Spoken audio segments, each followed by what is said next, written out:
Hola a todos, ¿cómo están? En este video y en los siguientes trataremos sobre el mismo problema, pero empleando algoritmos con distintos enfoques de solución. Y como ahora estamos interesados en la eficiencia de los algoritmos, vamos a compararlos mediante el análisis del comportamiento asintótico de cada uno de ellos, es decir, vamos a calcular o a determinar su tiempo de ejecución, así como ya vimos con algunos ejemplos de los videos anteriores. Por último, como una manera de visualizar la ventaja de contar con algoritmos eficientes, vamos a observar el tiempo de ejecución de cada una de las propuestas para ciertos casos de prueba. Ok, entonces el problema con el que vamos a lidiar es uno básico en curso de introductorio de computación.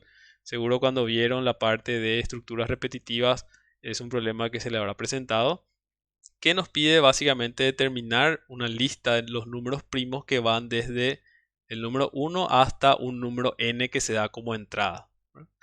Bueno, para no entrar en la discusión de si el 1 es primo o no, podríamos considerar desde 2 hasta el n y el análisis sería el mismo, ¿verdad? Pero por lo pronto dejamos así. Entonces, el tamaño de nuestra entrada justamente es el valor de n y lo que nosotros queremos ver para cada uno de los algoritmos que vamos a presentar es cómo varía el tiempo de ejecución en función a n.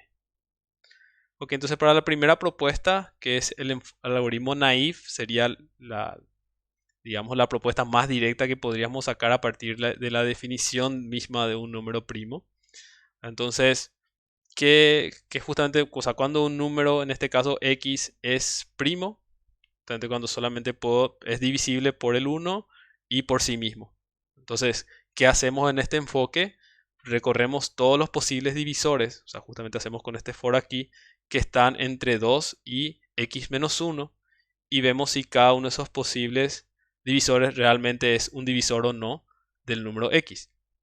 Entonces, si x es divisible por alguno de los números i en ese rango que va desde 2 hasta x menos 1, significa que es un número compuesto, por lo tanto retorna un falso, o sea, no es un número primo.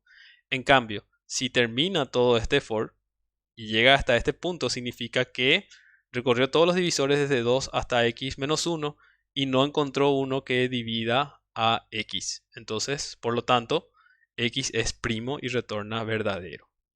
Entonces esto podríamos utilizarlo en esta función que nos devuelve la lista de números primos dado como entrada el valor de n. ¿Verdad? Entonces tenemos una lista vacía y hacemos otro for donde consideramos cada uno de los números que podrían ser primos y que están en el rango de 1 hasta n. Entonces para cada uno de esos números y preguntamos si el número efectivamente es primo o no con el uso de esta función. Y si es primo, lo agregamos a una lista.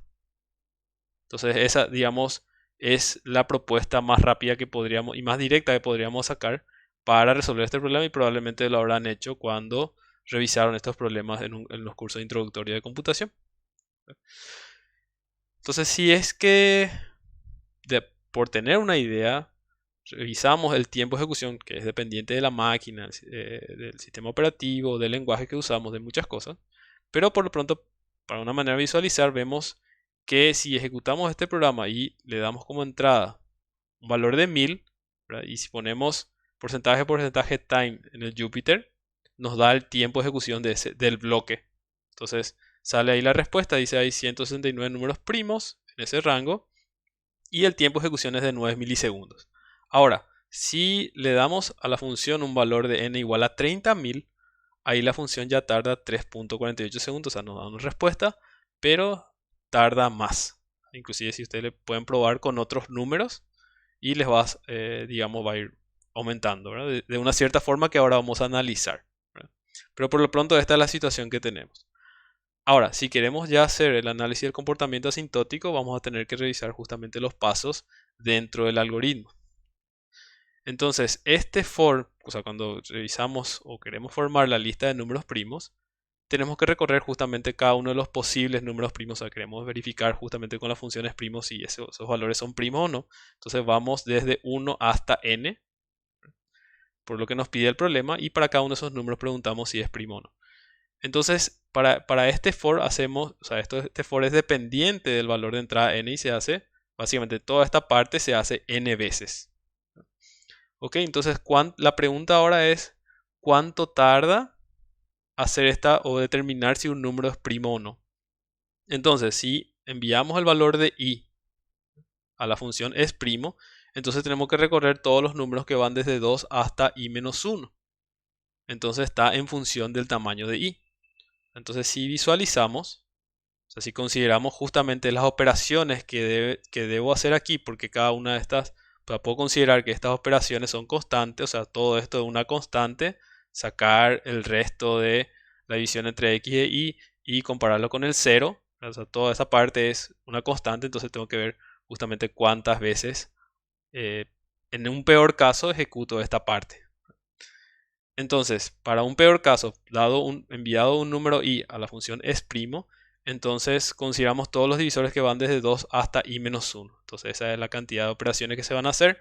Serían i menos 2 operaciones. Dejamos de lado las constantes para el análisis asintótico, ¿verdad?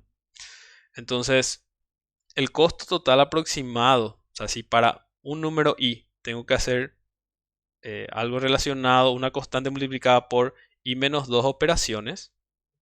Entonces, para considerar toda la lista posible, entonces sería la sumatoria desde i igual a 1 hasta n, que son todos los posibles números primos que voy a estar revisando en el proceso.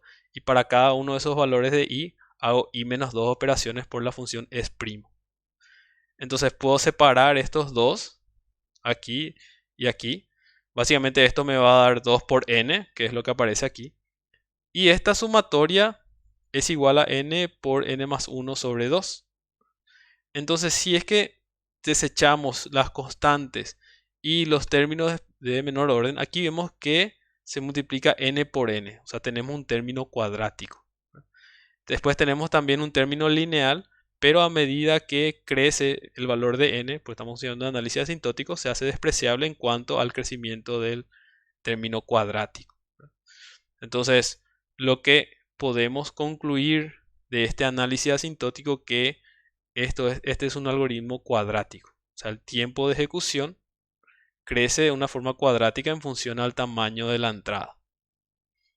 Entonces, por eso tenemos este tipo de comportamientos y cuando tengamos mayores valores, o sea, el tiempo va a crecer de manera cuadrática. O sea, digamos que la parte más importante, digamos, va a crecer en forma cuadrática a medida que aumenta mucho el valor de n.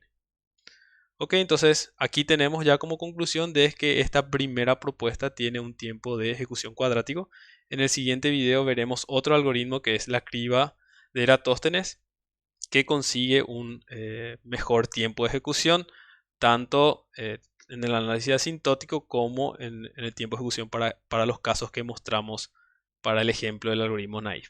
Espero que les haya servido este video y nos vemos en el siguiente.